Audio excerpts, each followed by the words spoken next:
Okay, great. So well done everyone for turning up. It's 6 p.m. on Thursday evening on half term. So that means one thing. We're speaking to great young people who have got a great attitude, here to learn more about Accenture tonight and everything that they've got going on in their amazing company and the opportunities that they have available to young people. We've got a really great lineup today. And I'm Chris, for those of you that don't know. I'm the founder and CEO of Pathway CTM. We've been working with Accenture for about 5-6 years now, and I've actually had the personal privilege of helping lots of young people come through school and college and actually get into amazing apprenticeships, whether that's in London, in Warwick, and wherever that might be, in Manchester sometimes as well. It's a great company, great to work with them, and I'm going to give you a bit of an insight into that today. So let me hand you over to one of the stars of the show, Najma, to kick us off.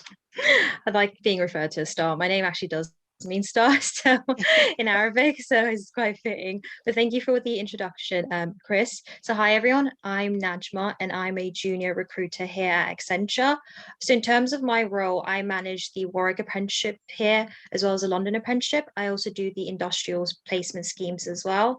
And I joined the company about a year ago. And one of the reasons why I joined was because of the work culture and how much Accenture strives to for like a 50-50 gender split. Diversity is always at the core, and that always resonated with me as a person. So yeah, happy to be here today, happy to be at Accenture more broadly.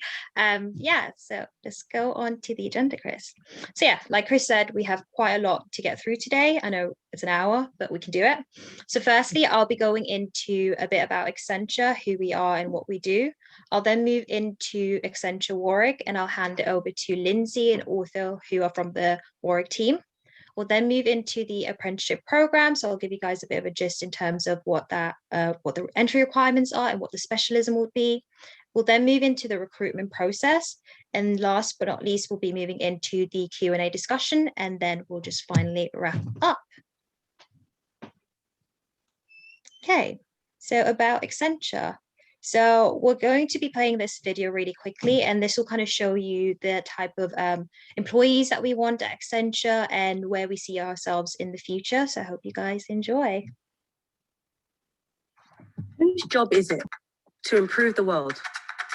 It can feel like it's inevitable that someone, somewhere, will invent the tech that helps us take the next step forward. But it's not. Technology has the power to improve the world. But it won't. Not without human intelligence, our ideas, our ideals.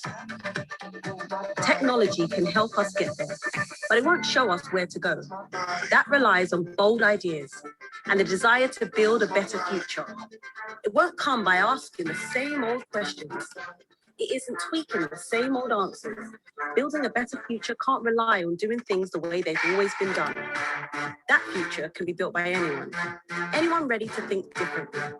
The ones willing to ask, why not? The ones who look, listen, and ask, why can't this be better? Why can't that be you? There's no set vision of the future, our future. It's going to be the one you live in. So who says you can't be part of making a better one? There's no one path to making a breakthrough, and there's no one person responsible. It might start with a thought, an idea, an invention, but there's no innovation without collaboration. It begins when different people bring different ideas and different perspectives together. We need new ways of looking at old challenges, fresh experience examining new problems. It's taking the tools that already exist and asking that one question to deliver results that have never been seen. No one is saying it's easy, but if you think it's not for you, ask yourself, who else can do what you can do? Your experience, your perspective, your ideas will unlock a version of the future. We won't make progress by staying still. We won't improve the world without creating something new. And we can't do that without you. Accenture.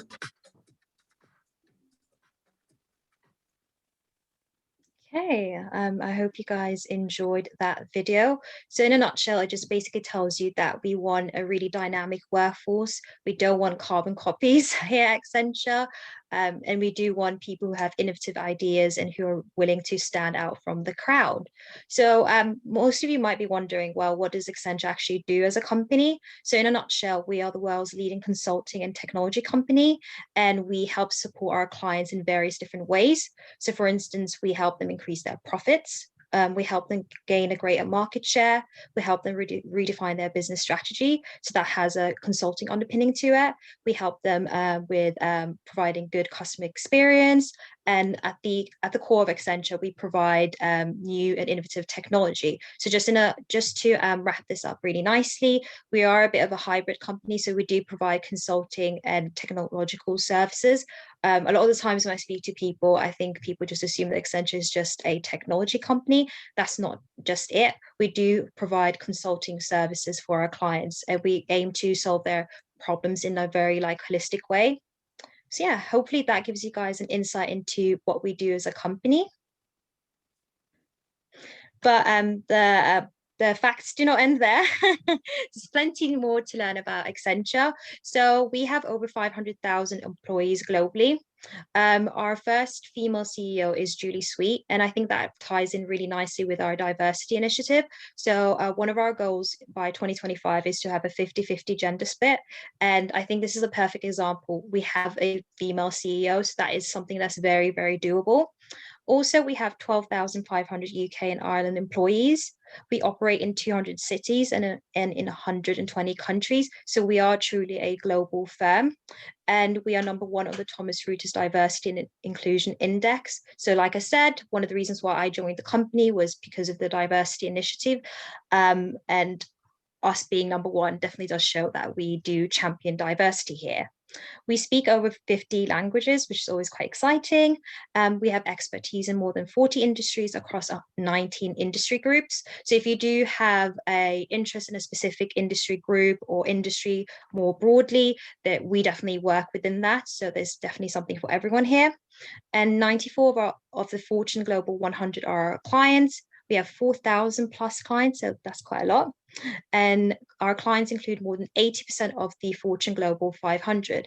So that kind of shows you guys that Accenture is truly a global firm. We are truly striving to towards diversity and inclusion. I think my favorite one is definitely the languages one, like I said. So I speak Norwegian, I speak Swahili, I speak Somali. So I always find it quite exciting when I see that. And whenever I present that, I always kind of mention that we speak 50 languages, which is quite exciting. So hopefully that gives you guys a bit of an insight into Accenture. Next slide, please. So I'm going to pass this bit on to two of my lovely colleagues, Lindsay and Arthur. Over to you guys. Hi everyone, pleased to meet you. So my name is Arthur Ellinus. I'm the Technical Services Lead in Warwick. I've been working at Warwick for almost 18 years now, and I started as a Microsoft operating system engineer, and slowly throughout the years worked on various client systems, increasing my responsibility and scope of work as well. And now I've been managing the technical services team of about 32 people for the last 6 years. Thank you. And hi everyone, my name is Lindsay Reed. I've been with Accenture for I think about 12 years now. I'm starting to lose count. I started off working in commercial, so the renewing of contracts and licenses. From there, I became a project manager for quite a few years, and I now head up the project management team, the program management office, as well as the Warwick Apprenticeship Programme. Nice to meet you all.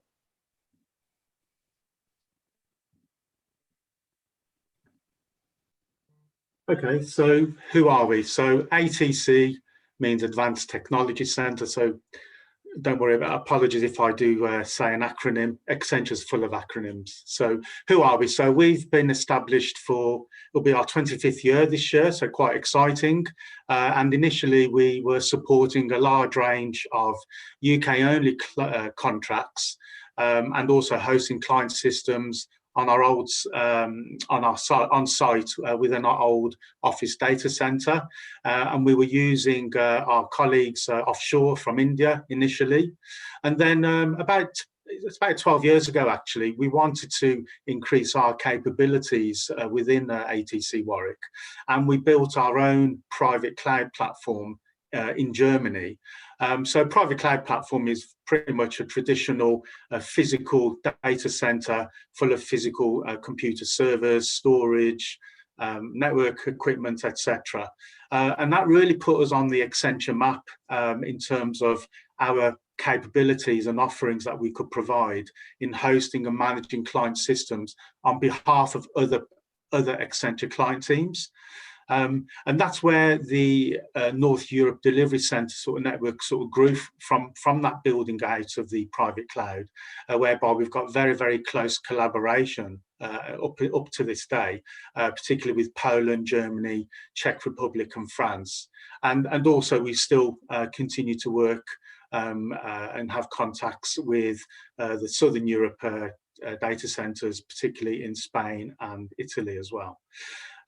So we've got a proven record with cloud migrations and their support. So particularly in the last 5 years, where we've been asked to help support multiple migrations of client business critical systems from the traditional physical data centers into the public cloud platforms, and then consequently post migrations managing those environments. So we've really built an expertise and skill set in being able to migrate, but also support systems in the public cloud.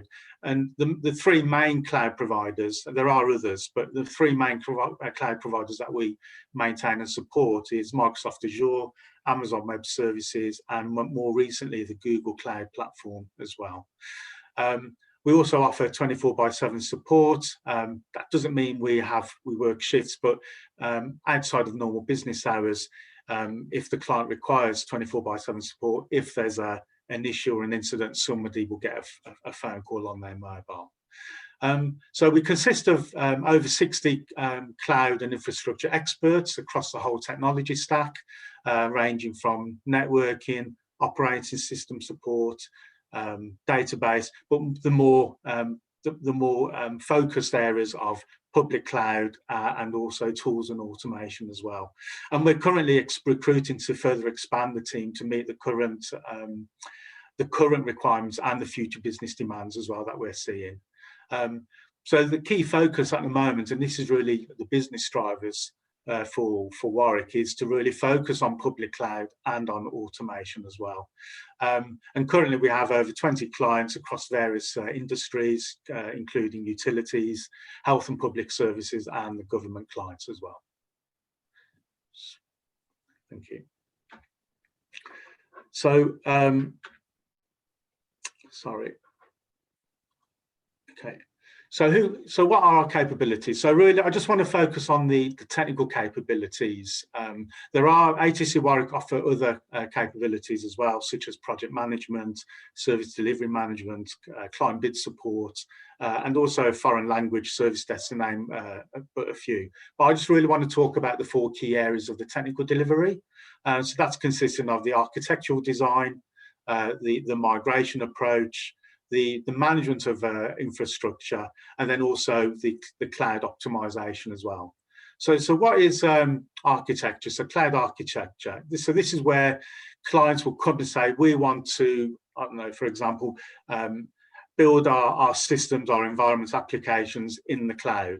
And so the technical architects will capture all the requirements, and they put together a design which incorporates a solution based on best practice approaches, based on the cloud providers and operating systems and vendors, but also making use of the public cloud tools that are freely available.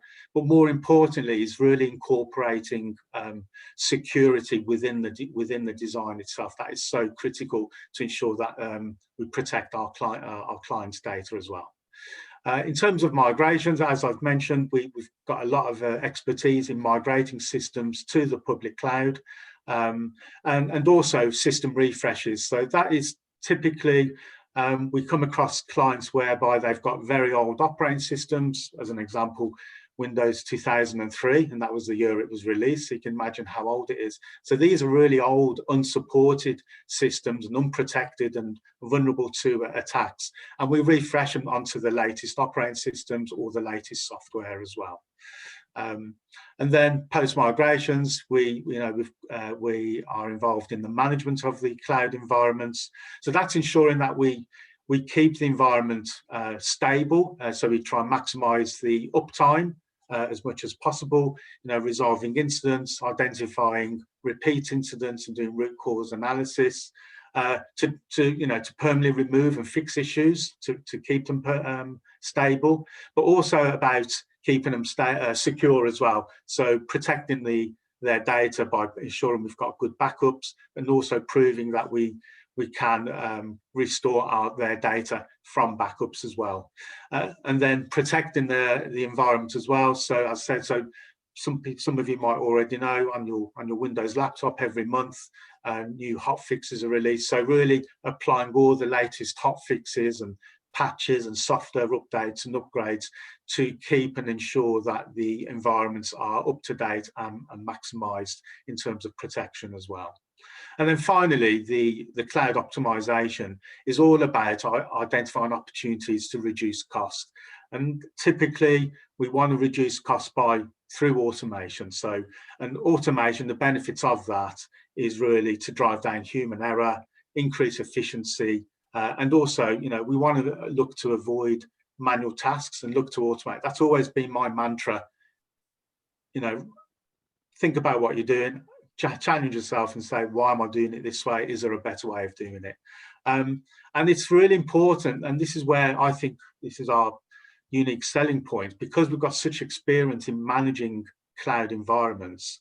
It's having that understanding of operational tasks, and then being able to develop solutions to automate.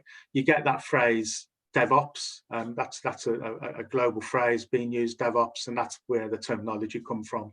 And to do that DevOps capability, you do need programming languages such as Python and PowerShell, and in addition, you use DevOps tools such as Ansible and Jenkins as an example.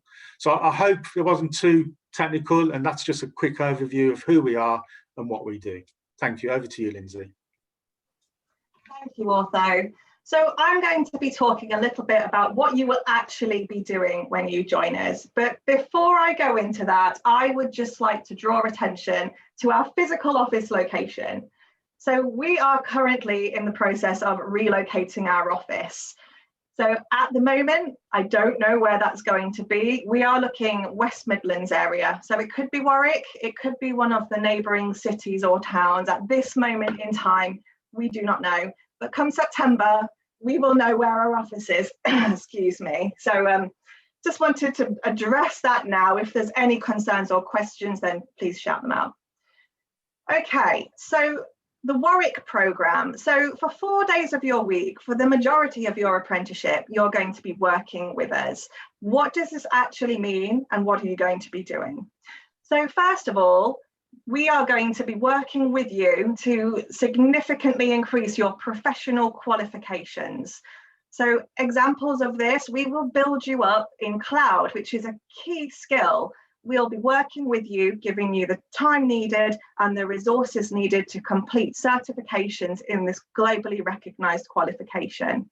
So examples of this, we have got a couple of new apprentices who joined in September, who within their second week already achieved the foundation cloud level certification, which is a great achievement. We've also got a third year apprentice who has an expert level certification, it's amazing. So we will give you all the resources needed to build you up and develop you, because you are going to be our technical leads of the future. Next up, we've got bespoke training plans. So when you join us, we will work with you on a list of both technical activities and training courses that we would like to get you skilled up on. We want to get you to that level, as I mentioned before, to be our technical leads of the future. Now, this training plan, it will change and adapt over time. This could be depending on new skills we're seeing coming in. It could be based on your current assignment. or it could be based on your interests as well. So we will work with you with regular sessions with your leads to develop you as needed for what our technology is. And then last of all, and probably the most important, is the on-the-job learning. So when you join us, you will be placed in one of our client teams.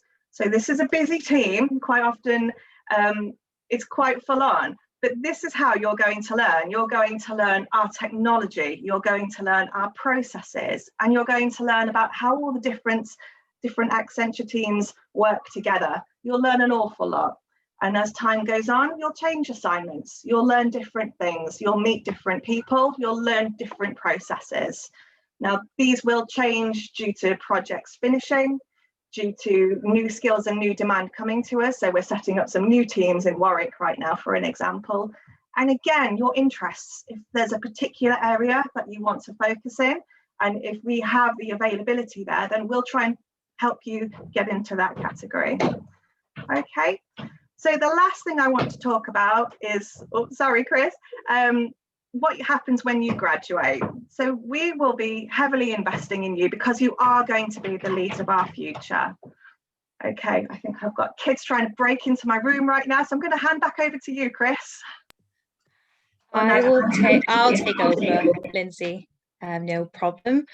But yeah, thank you so much for giving us an overview of the Warwick training program, Lindsay. I'll give you guys more of a brief overview of like the specialism and more of the nitty gritty. So if you did start as a Warwick apprentice, you'd be specializing as a data analyst. Your training provider would be QA, and the duration of your program would be 4 years. And in terms of the entry requirements, that's 80 UCAS points. So that's equivalent to 2 Bs. We don't expect you to have any STEM-based courses, so nothing computer science related or maths related. The only thing that we ask is that you are very passionate about technology, that you see yourself in tech in the years to come, and that you are taking the initiative to upskill yourselves in different ways. That doesn't necessarily mean that you are like the best code in the world at the age of 18. All that means is that you are maybe more curious about reading around tech trends, maybe watching YouTube videos, and maybe if you do have more of a knack for coding, trying out different courses online that are free, etc. So all we want is basically for all our apprentices who join the Warwick Apprenticeship Scheme to be, we just want them to be passionate about technology and to obviously have the 80 UCAS points at minimum. Also, I wanted to touch on the different benefits that you get as an apprentice when you start the apprenticeship program. So you'd get a career counselor, and the idea of having a career counselor is so that they can help you map out your career for the years to come. You can set up as many meetings with them as you want. There are like your second best point of contact after Lindsay, who's a program lead and author as well. Also, you'd be getting a buddy, so that would be maybe a second or third or fourth year apprentice. So the idea is that they would give you the ropes around what being a Warwick apprentice is like. Maybe for some of the questions that you have, you might not necessarily want to ask your career counselor, so your buddy would be like the point of contact for that, and they'll kind of like ease you into the company as well. So in a nutshell, we do want to support you throughout when you start as an apprentice. We're not just going to throw you into it. So there's definitely that support system there for you if you join us as a Warwick apprentice. Next slide, please, Chris. Just to confirm, 80 UCAS points, that could be 2 Bs, couldn't it? Or 3 Cs to hit the mark there, wouldn't it? Yeah, 2 Bs. Yeah, so it's very, very doable. And like I said, we don't expect a STEM-based course as well, just a passion for technology. Wow, okay, great. Okay, so I'm going to move into the recruitment process. So we have a 4-step recruitment process here at Accenture.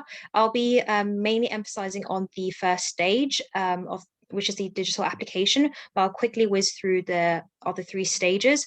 So step 2 would be to do a online assessment. So the idea of this is that it's an immersive assessment. It will give you an idea of what being on a client site is at Accenture.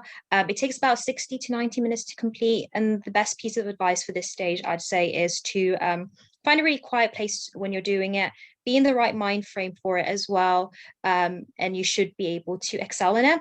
Moving on to stage 3, so that's the assessment center. So we've gone virtual now, which is a shame, but what I'd say for this stage is definitely read the briefs that we send you when you get invited to an assessment centre.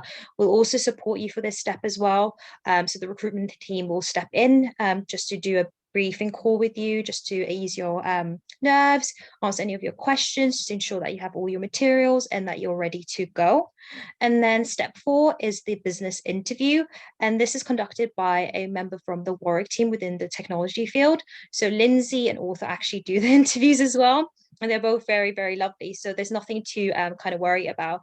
I know sometimes when students see interview, they kind of just like clench up and they're like, oh, that's really, really scary. But there's nothing to be scared about when it comes to the business interview. All the Warwick staff are super, super friendly. We do just want to kind of get to know you for this stage, just to kind of see if the program is a natural fit for you. And like the third stage, we will prep you for this as well. So the support is there for you from step 3 to step 4. I think that's the thing that sets Accenture apart, isn't it? Really, like, you know, your team, like, you do really want people to do well through this process, don't you?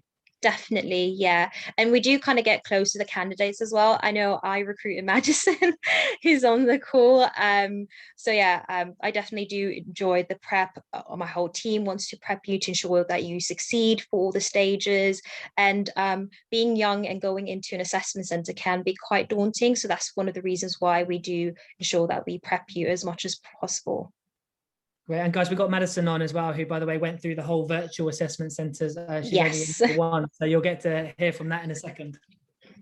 So before I jump into the digital application, I want to flag that you can request reasonable adjustment. So say if you have a medical or non-visual disability and you feel like that might actually affect your performance when submitting an application, do definitely email the candidate support team. The quicker you do this, the better, and the more enjoyable the process will be as well. We don't want it to be an unfair process, and we do want you guys to enjoy it as much as possible. So definitely do flag it up, and we'll amend the recruitment process a bit. So just to kind of give you guys an example as to how we do that, say if you were invited to the assessment centre, you would be eligible for extra time. So if you do feel like you do require extra time, reasonable adjustment, definitely do flag it up. And you might be wondering, well, what does that actually class as? So say if you had anxiety, dyslexia, a visual impairment or a hearing impairment, then definitely you should be requesting reasonable adjustment. And the email is on the screen, so if you want to take a screenshot, definitely do now. But I think we're okay to move on to the next slide, Chris. Okay, so stage 1. So that's the digital application. So we use this platform called Headstart, and on the screen you'll kind of see how it looks. So one of the good things is that it's mobile enabled, it has improved processes, increased application speed, and most of all, it eliminates bias. So it is quite a useful platform for submitting your application. Next slide, please, Chris. Okay, so you might be wondering, well, what do I include in my Headstart application? So essentially, it's like a virtual a digital CV. You can save as you go for this stage, but if you did want to do it one sitting, it would take approximately 15 to 30 minutes. I always recommend kind of saving and then coming back to it just to ensure that you're doing the right thing and that there aren't any little mistakes in your application, seeing as this is the first point of contact for a recruiter, and you definitely want to make the best impression possible. But just to give you guys a bit of an overview of what that actually encapsulates, so you'd have to submit your basic information. So that's just like your email, best point of contact, your work experience, which is really, really important. Some of you on the call might feel like, well, I don't necessarily have any work experience that might be worthwhile. Any work experience is relevant, even if it's unpaid. There's always this misconception, I find, that paid work experiences is the best kind of work experience. That's not the case. All I'd say is definitely just put in all your work experience. We do understand that we're working with primarily a school leaver demographic, and that your work experience wouldn't be on par to a grad. So that's something that we definitely take into consideration when reviewing your application. Next is your grades. A lot of times when I'm reviewing applications, I do tend to find that some candidates leave this bit out because they haven't actually achieved their grades. If you just put down that you'll be achieving your grades in 2021, I'll know it's predicted. Obviously, for the program, we do require you to have 80 UCAS points, so it's quite important for me to know that you'll be able to achieve that. Next would be to put in any additional information, and that shouldn't take more than 4 minutes. Then there's the statement of truth. And then most importantly is the skills section. And I feel like this is quite nicely related to the work experience. So kind of think about the work experience that you've done in the past. And I'll give you guys an example just to kind of hone in on this. So when I was in year 12, I worked in a charity shop. I didn't necessarily enjoy it, but I feel like I did gain quite a lot of skills from my time there. So firstly, I learned how to communicate really well. I learned how to work in a team really well. A lot of the people who joined at the same time as me were quite new to me, and back then I was quite shy, so I felt like I was able to increase my team building skills as a result of that work experience. So just kind of have a think about the work experience that you've done in the past and kind of extract the skills from that. Also, if you speak any languages, why not put it down and state how proficient you are in them. There's also the contextual information bit, which shouldn't take more than 2 minutes. And last but not least, there's the Headstart workplace questionnaire. But yeah, that's just a bit of a brief in terms of what building your Headstart application looks like. And Nazma, just before we go on, I just wonder, could you put, is there ever a reason where you put down too much information, or is it a case of just put down as much as you can in terms of what you think you can offer? I just wonder, sometimes people think, oh, I've written a bit too much there. No. I feel like with Headstart, it's kind of the opposite. I know when you're doing your CV, you're kind of encouraged to not make it longer than 2 pages. With your Headstart application, I feel like the more you put, the better. The more work experience you put, the better. Make sure that everything is just in chronological order, just so that it looks like it reads really well, and that should be fine. But the more detail you add into this stage, the better it looks from a recruiter's point of view. Yeah, I guess it's making that effort, isn't it, and spending time on it, Najma.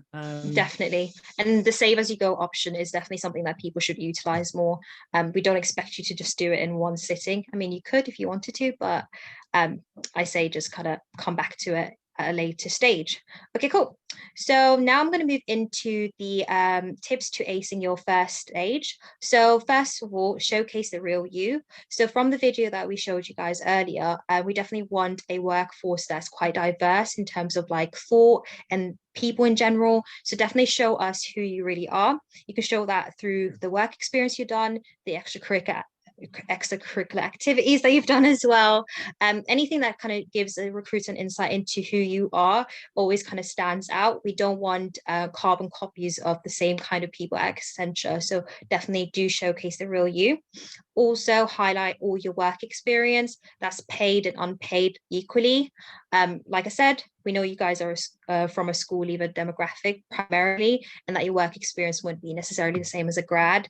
And so don't feel discouraged by that. Just put down all the work experience you've done, just in chronological order, because that reads really well.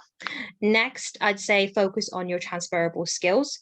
So like I said, think about the work experience you've done. One exercise I'll definitely give that will help this is just outline all the work experience you've done, and then kind of have a think of like all the skills that you gained. So kind of go through the process that I did in terms of like when I worked at a charity shop, well, I had to deal with customers and I learned how to communicate better. So kind of take that step in order to extract any transferable skills. Also kind of ask people around you, like your friends and family, well, what do you think are my skill sets as a person? Sometimes I feel like we don't see ourselves very clearly, and someone else could kind of pinpoint and say, well, actually, you are really good at problem solving. So maybe do that if that task might be a bit more difficult. And last but not least, proofread. Like I mentioned, you can save as you go. I'm quite liable to making little spelling errors. So the best thing for me to do is kind of just do the work in one swoop and then kind of come back to it and review it. The idea is that when you come back and review it, you have a fresh pair of eyes and you're more liable to spot any silly little errors. But yeah. And just on that, Najma, I'll just say I'll put in the student at Pathway CTM email there. If you did want Max in my team to proofread it, he's not going to write it for you, but he's happy to proofread it based on the fact that maybe you don't have access to your teachers like you used to. Maybe it's different for everybody at the moment. So definitely don't feel you're in the dark in that sense whatsoever. Definitely, yeah, and utilize the support that you guys have here. So the fact that you guys join this webinar and that you're in contact with Pathway CTM and they offer mentorship, definitely just utilize all the support that you guys have. Everyone wants to help you. So yeah, That's what I'd Should say. I put down, if I'm applying, should I put down that I attended this? Would that be something? Yeah, I should? yeah, definitely. Because it's out of school hours. I mean, it's your half term after all. You could be doing a lot of things, but you took the initiative to join our Insight event, which does really look really good to a recruiter. So definitely do put it down. Sorry to interrupt. I was just going to say, before I get as excited about the Q&A panel, this is a degree ultimately, isn't it, in terms of the apprenticeship? Yes. So if I'm thinking of uni or apprenticeship, I can get a degree via the scheme. Yeah, definitely, and no debt, which is amazing, isn't it? So, for example, I got a BSc in sports science from Loughborough. Would that be the same? Is it a BSc? Like, what sort of degree is it? Yeah, it's a Bachelor's of Science degree. Yeah. Amazing. Okay, cool. So, could we move on to the apprentices, I wonder? Yes, let's do it. Okay, great. So let's see who we've got here. The cameras, hopefully you can see some of our apprentices here. So we've got Madison, we've got Timmy, and we've got Joshua. Guys, you just want to quickly say hello. Madison, if we come to you first. Hiya, so I'm Madison, first year apprentice. So I started in September. So that makes this my fifth month. So yeah, I'm under Warwick. I'm in Warwick. I currently work on the same team as Josh. So I do a lot of Power BI stuff, a lot of automation stuff, a lot of weird stuff that I didn't think I'd ever be able to do. That's me. That's amazing. Thanks, Madison. Welcome. And Timmy? Hi, I'm Timmy. I'm a second year apprentice at Warwick. So I'm more on a networks-based role, and we work with cloud. Wicked. Thanks, Timmy. You're welcome to be here. And Joshua? Hi guys, I'm Josh. I've been here for 2.5 years now. So I'm the third year that they boasted about having a expert certification. So I'm proof that in 2 years you can get very far. And I started with absolutely nothing. I didn't know a coding language. I didn't know anything about computer science. I didn't do it at sixth form. And here I am years later, and I'm proficient in PowerShell, Azure, AWS, and I'm going to learn Google this year too. Amazing. Right, let's get cracking. Timmy, coming to you first, then Joshua, please. What does a typical day look like for you as an apprentice? Okay, so for me, a typical day, I think one of the magic parts is that a typical day can vary. So there's not like a structured way each day. So I think for me, with my role, so we mainly focus on network security and firewall management. So some days you could be focused on like troubleshooting incidents and really getting into the nitty gritty of the network security firewall rules. Other days you might be more focused on working on the cloud side of things. So you might be able to actually make the changes and implement any new kind of like patches or any new fixes with the firewalls. Besides that, we do often have like meetings with the team. So that is a good side of things, being able to catch up with everybody in the team. We also have like fortnightly calls as well. So we can catch up with everybody else in the whole office as well, because we're quite close in Warwick. So a typical day for me kind of varies between the three of those things. Fantastic. And Josh? So I'm on 3 different projects at the moment, so it can get a bit hectic, and I can be doing completely different things on different days depending on which project kind of requires me the most. But as I mentioned earlier, I do coding PowerShell. So I've recently been using PowerShell and ARM templates, which are configuration as code for infrastructure that Author was mentioning earlier. So that will deploy resources on the cloud automatically without us actually, manually clicking any buttons on a GUI, which is like the web page. So instead of, me having to go through and click, I want this size storage for my VM, or I want this size like SKU for, I don't know, my web app, something like that. I can instead just click one button and it will go through, do all the configurations that I've set up already, and put that together. Amazing. Keep going. The other projects. So one I'm working with at the moment is managing an Amazon Connect platform. So that is a cloud-based, I guess, call center. So we allow a company that can't be named to have their workers work from home directly from the cloud, and it kind of, got to move in 2,000 agents from working in the office to home because of the pandemic, because they obviously couldn't work together, which is cool. And another one is, so we have CDP automations, which I'm working at the moment. So that's client data protection. There's sort of things you have to do every 3 months or monthly, depending on what it is. So it could be like a audit who's got admin permissions or something like that on like a subscription, and we've got to check who has them, and should they have them, should they not. Obviously, if you do that every month, it can take hours and hours and it can waste your time. So instead, we're going to try and automate that all, which is cool as well. That's amazing, Josh, hearing that you're doing that for clients and automating things, and everyone's talking via the cloud now. I just wonder, with that in mind, how do you communicate with your team? How do you keep in touch with them whilst working remotely? So depending on whether we mean as a friendship or as a team, like project-wise, I have people from Poland, India, Germany, places like that, and my actual client, some of them are in Singapore, some of them are in Amsterdam. That's the one, Amsterdam as well. So it's all done through Teams at the moment. We have a stand-up call each day. We get our videos on. We say hello to each other. We kind of like go through each day what we've done, that sort of thing. And then on a more like friendship basis, we have a weekly call at the moment where we're kind of going through everyone, just talking about, I guess, what's going on, just like the whole office. So that's cool. We keep in touch. And before the pandemic, obviously, there was more events. We used to have what I called Pizza Day, where we'd have a communication event where they'd buy us pizza. We'd all come in, kind of have a chat, talk about what's going on in the office. They talk about new business, stuff like that. And then we'd go through and just kind of have half an hour for everyone just to talk, which was cool. Great. And so Josh wasn't from a technical background in terms of A levels, but now he's in that technical space, which is amazing and shows it can happen. Madison and Temi, I wonder about you guys. What qualifications did you have prior to starting your apprenticeship at Accenture? And did you come from a technology background as well?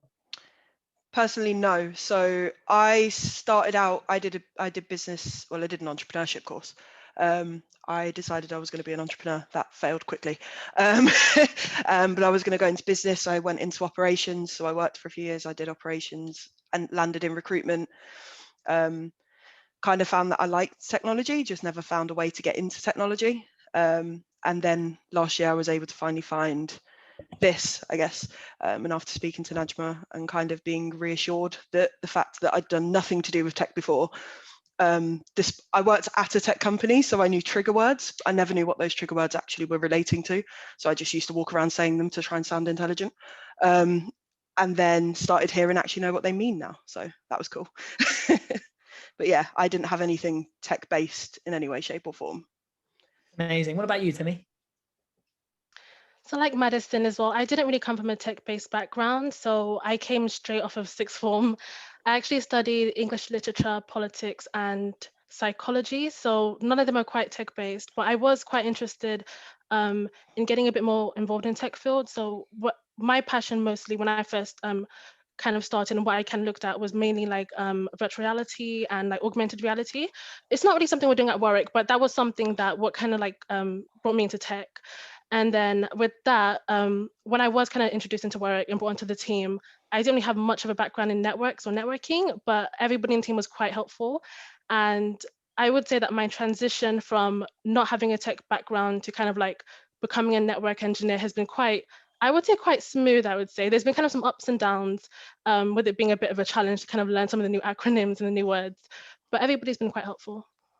That's amazing. So Temi, you found the transition fairly easy there. Madison, just what about you? What advice would you have for young people who are maybe worried about that transition if they're not from a technical background?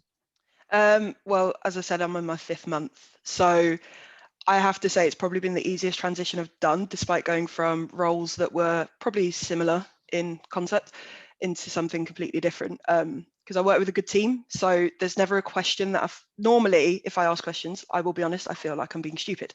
I've come here and I don't feel like that.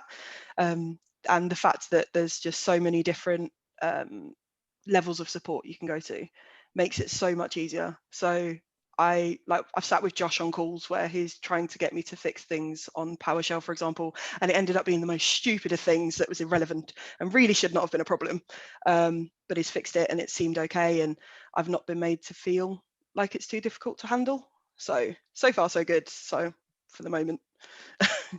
That's great. And coming back to Josh then, so Josh, we already know that you guys can get a BSc degree. I had to spend 50 grand on mine. It feels like maybe you guys aren't doing that. But what about the extracurricular activities? Because at uni you have so many opportunities. What's it like at Accenture? Do you take part in anything? Do they encourage you to get involved?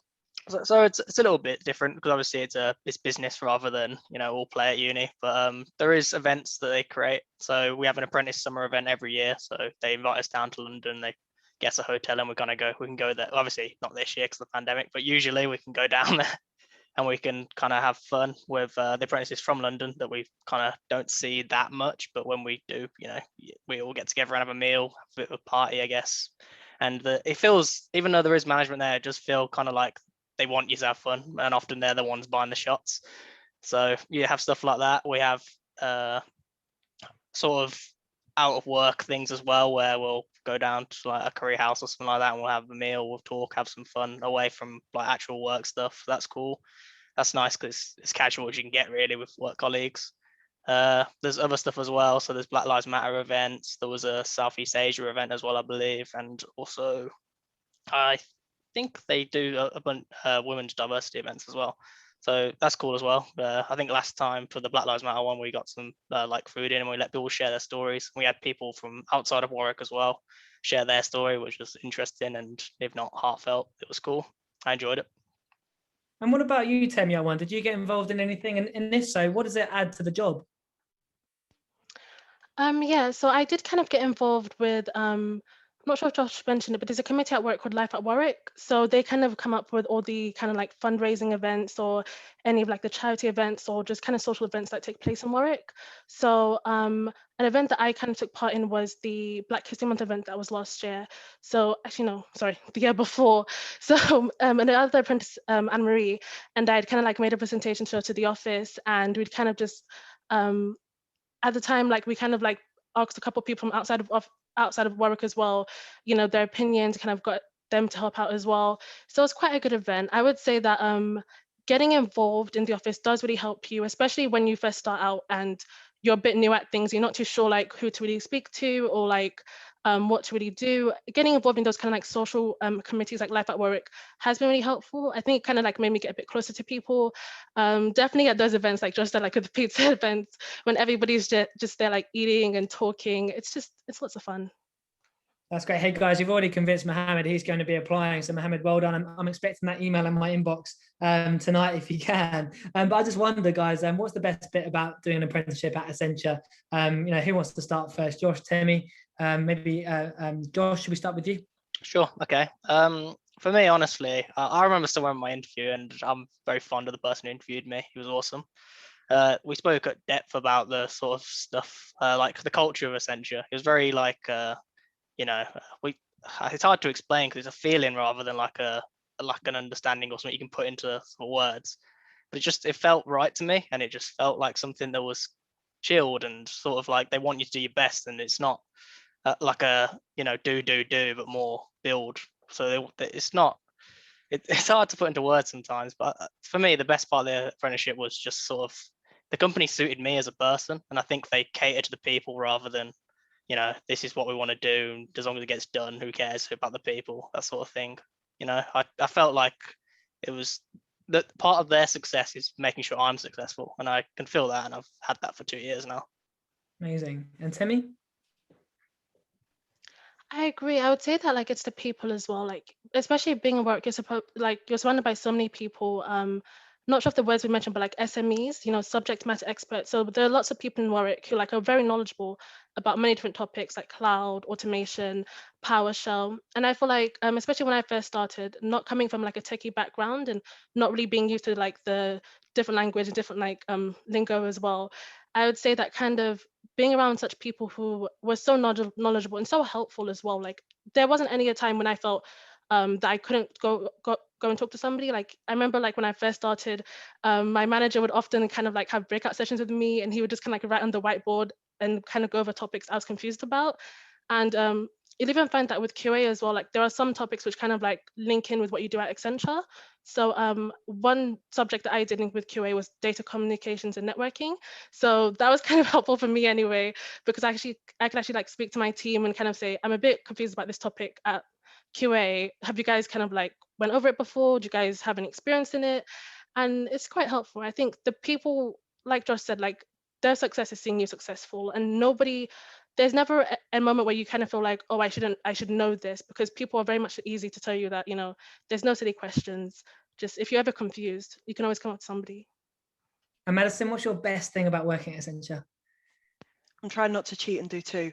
Okay, so probably the ability to learn and grow for me. So I've worked at places before, and I've got a lot of friends that kind of are in similar kind of industry now. And I think for me, it's not being pressured to try and cover off both what I'm doing on project and trying to grow myself in terms of qualifications or certifications, etc. So for example, I can literally just go to my manager and say, I need to go and do a course in Power BI. And he'll just say, book the whole of next week off and go and do that, which is something you don't normally experience in the workplace. They normally expect you to do it outside of your own hours for your own benefit, despite the fact it benefits the company. So they actually see value in you learning and growing yourself, which I think is awesome for an apprenticeship course. Fantastic. And what about qualifications you've gained so far in your apprenticeship and what you're working towards? We heard about the degree there. Madison, come to you first, and then Josh, in terms of the qualifications and what you're working towards. So I was one of the people that passed the first one within the first 2 weeks, which was cool. I then passed my second qualification, I think it was the third week, maybe the fourth. I'm going to go with third because it makes me sound better. So I did that in the third week. And then I've got another one that I've booked, but unfortunately the system failed on me, so I've got to rebook it. So I'm doing my third one this week, tomorrow actually. Lindsay, by the way. So I've got that booked in for tomorrow. So essentially I've done both foundation levels for AWS and Azure so far, as well as now doing my administrator for Azure, which is the next level up, which is really cool. And then I've done like other courses, which is more to do with, which aren't necessarily certified, but it's things like Power BI, like I mentioned. I did a PowerShell course.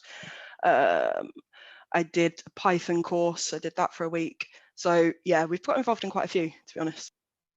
And Josh, what about yourself? You're in year 3 now. So when does it finish for you, I wonder, as well? I think I've finished July next year. But luckily for us, there is like a promotion at the end of this year, which is cool, before I actually finish the degree. So that's something to look forward to. In terms of qualifications, last year I did the Azure administrator that Madison's on about. So she will be doing it a year before me, which would be impressive if she can get that done. And this year, well, I say this year, about maybe 3 weeks ago, I did my Azure DevOps Engineer Expert, which is what Lindsay proudly boasted about, which made me smile earlier. But apart from that, like in terms of real qualifications, they're the two that I've got. But I've spent so much time learning PowerShell, YAML, JSON, ARM templates, Terraform, Ansible, all these things that you like without the time, you look at them and go, what? But they give you the time and they give you the space to like, you're not rushed to hit this deadline. They give you the time and the space to quickly skill up, but also, you have the right means to do it properly, where you're not just copy and pasting a piece of code offline. You're understanding what's going on there. They want you to prosper, and it's cool. No, that's amazing. Guys, we've got 8 minutes left. I've got one more question I want to ask, but before that, let's just get into some of the questions from the Q&A, because I've got Mohammed here who's asked, it's open to all of you guys, but does Accenture work on cybersecurity in any way? Does anyone want to jump in there? So there's an apprentice in the year above me that worked on cybersecurity for, I think, like over a year down in London. So she was on client site for a while. Her name's Anne-Marie. So yeah, they do. Depends which project you're on, clients, but yeah, they'll be around. Yeah, we're actually managing a large government service now where we're offering perimeter security, and that's it's a first of its kind in the UK in terms of the solution. So that is an element of, I wouldn't say cyber security, but it's certainly security within the cloud, and Temi's involved in helping support that service. Temi, and in fact, we'll come to you. Anything to add on that, Temi? And there's also a question here asking how many hours do you work in a day? Okay, 2 questions. So like Otto said, yes. So the project I'm on does kind of focus on maybe not cybersecurity, but we are more like network security and cloud security, I would say. So you do, there are hints of cybersecurity because we do need to be aware of like the latest threats or any of the latest like risks coming up with the pandemic. That there has been like an influx of like people making like fake websites related to COVID. So it is helpful to kind of learn a bit more about cybersecurity with our role. A typical day, I would say typically 7.5 hours is what we do in a day. Okay, great. And Madison, coming to you, there's a question about accommodation arrangements. So I understand you get your degree paid for by the company. How does it just explain? Are you going to university, etc.? And where do you live? Is it at home? Just talk us through that for those that don't know. Yeah, so currently, because I joined during the pandemic, so the other guys might be able to answer a bit better for pre-pandemic. But for me, I live at home, work from home. I've got setup that I've been given by Accenture, which is my desks, my screens, my everything. So I don't really have to deal with any of those kind of issues. No, fantastic. And we've got a question here. In fact, Joshua, should come to you because it's you're nearer to it. What happens when you are done and finished? Well, yeah, you hope they want to keep you on, really. I think the idea is that it's technically temporary for the 4 years, but after that, I feel like, correct me if I'm wrong, guys, if you spent 4 years on someone and you invest that much time into them, they're going to want to keep you. Like, the reality of the situation. Yeah, and if I could just add to that, as I touched on before, we are training up our apprentices to become our tech leaders. We are investing in all of you so that you do stay with us. So yes, I think that reinforces that, Josh. Josh, you're in. You've done it. Well done. I think you're absolutely right, Josh. And then just one more question for me, guys, because we've only got a couple minutes left. What are your ambitions post the apprenticeship in terms of progressions and next steps? Maybe let's go in chronological order here. Madison, you came in last. What about your progressions on next steps? Where do you want to get to? Probably going to out myself, but I'm going to do it anyway. So for me, even when I joined, my whole goal was to get into the AI world and VR world. So I'm hoping to kind of be able to get into that through the data and analytics that I'm working on at the moment, which has been great because I've been given the opportunity to work on some things in that. So that's kind of where I'm still relatively new. So I've still got to experience other areas of the business. I've only been able to do a limited amount so far. But so far, that's where I'm kind of looking for it to move to. Amazing, thank you. And Timmy, what about yourself? So you're next along the journey, year 2. Yeah, year 2. I think for me, I would like to kind of focus more on like cloud security, and possibly kind of building up a bit more my knowledge with like programming knowledges as well. So I think that's kind of like the route I'd like to take. And Josh, what about yourself? Obviously, when you've got that confirmed role, where do you want to go in the future? Like someone like you with your aspirations, where does it go in 10 years' time? I wonder, just to try and push the boundaries there. If I'm honest, I'm taking it as it comes, day by day. I know it's the boring answer, but I honestly feel as if I just keep working the way I am, the things that I want will come. And I'm not really even sure what they are at the moment. They could be anything. I know I want to avoid any form of management for as long as I can, just because I can stay on the techie side and do as much coding and automation as I can. But yeah, I've got nothing like I haven't got this 5 years I want to be here, 10 years I want to be here. It's not in my head at the moment, if I'm honest. Do what you enjoy. And Najma, coming to you then, but there are some great success stories, aren't there, at Accenture, from people coming through the apprenticeship and going on and doing amazing things, right? You can really go high in the business, can't you? Definitely. So as long as you put in the work, you're quite passionate, you're quite proactive, the sky's the limit here. That's one of the reasons why I also joined the company. Everyone is super open. Everyone is keen to see you progress. So yeah, it isn't hierarchical at Accenture at all. No, fantastic. And just to be clear on the age range, what age do you have to be to apply? Is there an age range? I suppose that's one question that's coming in there, Najma. There isn't, but obviously you require the 80 UCAS points, which would mean that you'd have done your A levels or BTECs. So you'll probably be 17 going on 18, unless you're a genius and you've done all that very, very early on. So there actually isn't necessarily a age limit. Fantastic. There we go. And there's a final question there saying, can you still apply here if you've already applied for sixth form? So I suppose that you've got to go through the sixth form and get those UCAS points, rather than coming straight from GCSE. Absolutely. Definitely.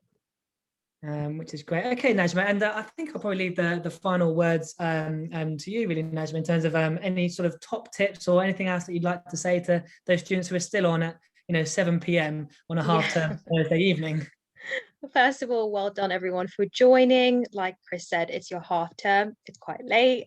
I'm quite hungry as well, so I'm sure you guys are as well. In terms of just kind of wrapping up this session, hopefully I hope you guys found the insights from our apprentices really useful.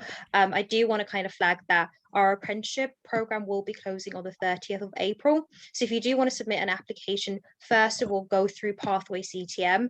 Like Chris said, they can review your application, they can offer you support. The more support you're offered, the better, I say. And since you are part of the Pathway CTM family, why not do that? But I do definitely look forward to reviewing your applications and staying in touch.